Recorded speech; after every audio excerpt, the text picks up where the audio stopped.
good was it to be able to make that call to Beth Mead and recall her to a squad? Or maybe she called you and said, I'm okay. No, she did that months ago. No, of course, that's really nice.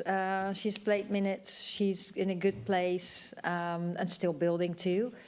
But yeah, that was a very nice phone call and she was very happy.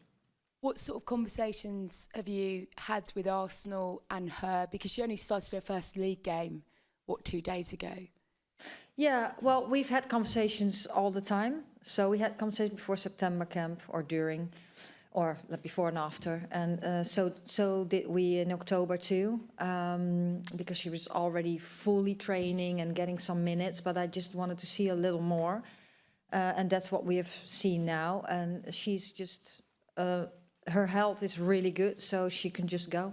And she showed, of course, in games that she's in a good place. And of course, we want to keep her, that she keeps growing and improving. But she's shown enough for me and for my technical staff to bring her in. And talk to us about having a character like that around. It's well documented how tough the last year has been for her, but how much of a lift can she give this group of players when you really kind of need a little bit of a lift in these last 2 games? Yeah, I think, you know, she is a character that brings positive energy on pitch and off pitch. I think we have more players like that, but it's good to have her back. Of course, her experience, the way she plays, she's different than other players on the wing, so she brings different things. So that's good for the team too. So we have different opportunities again. So yeah, I expect on and off pitch that it gives us some extra energy. Will I? Just a couple from me, because there's a new player, isn't there, on the international coaching stage in Emma Hayes since we probably last spoke to you. Any surprise that she got the job? And I guess she, whilst I don't know how well you know her, has moulded so many of your players. Yeah. How much will you kind of miss that role? How concerned are you that she's not going to be in most of your squad's ears most of the time? I said to her, so now we are really in collaboration. We're basically in the same team. Now you're going to the other team, so how are we going to do that? But of course, she's done a tremendous job. Incredible what results she had over the decade. And I think for her, of course, it's good to move on to, and it's I congratulate her, of course, with the new job. It's very exciting for her, and I think for us, for England, it's a disappointment. But I think for her, it's really good. And overall, if you see the bigger picture, it's good for the women's game too. So we'll see how that goes. But until this season, we'll collaborate. And just on that, I know that she's so involved in everything. As an international manager, how hard do you think that might be for her to not be in control of all her players all the time? Yeah, you have to ask her that question. I mean, did you find it easy to adapt? Well,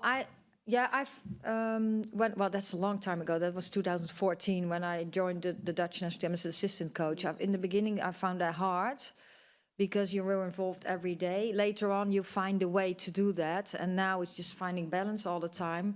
Because when players are at club, you really want them to focus on club and don't interfere all the time, because then they're focused on that. So sometimes you just have to be patient and wait till they come in camp. Or when things are really urgent, you know, that I just make sure that coaches know when I do reach out to them, and then it's necessary for them to know. It's just kind of a collaboration too. But the development and the most of the time, they're of course with club, and you need to respect that. Yeah. Just finally from me, you talk about how good it is for the women's game that she is now on the international stage.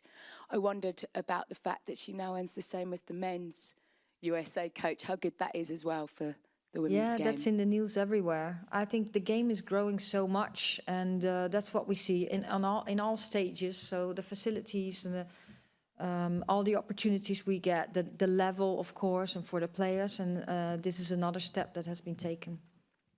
Thanks, Gal. And you talked about not panicking after the last defeat. Not panicking, but are you going to do things a little bit different? Because it is 3 losses in your last 5, and you do really, really need to win these last 2 games. Yeah, we absolutely do. And if you look at I think the Belgium game was very, you know, the difference of us to them was so big. We just didn't win it, which is not good, of course. And I think, well, then the Netherlands was very unnecessary, and you're talking about the final too against Spain. But I like that result, that last result was not really a reflection of how we were in camp. So yes, we're in a situation where we absolutely need wins. And we know that, we're aware of that. And of course, wherever we go into a camp, we want to win games. And we haven't done that lately in all our games. So that's really what we want to do. But our approach will not all of a sudden change. We just we'll review our last game. We reviewed, of course, the Belgian game earlier. We get prepared for the Netherlands first. And the process we do will not be a lot different, because I think we still do good things. We just have to do better in moments of the game, which we said in the final third. We create a lot of chances. Well, we want to be more ruthless.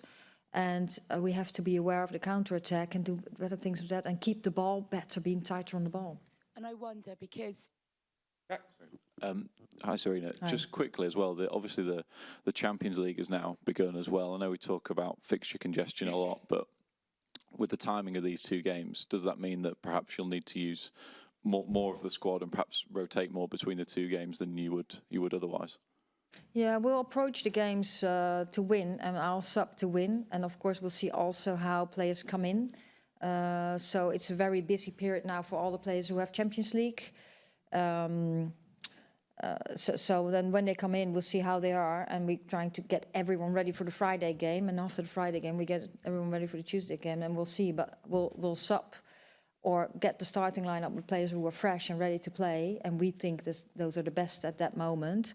And during the game, we'll just sub to win the game. Thank you.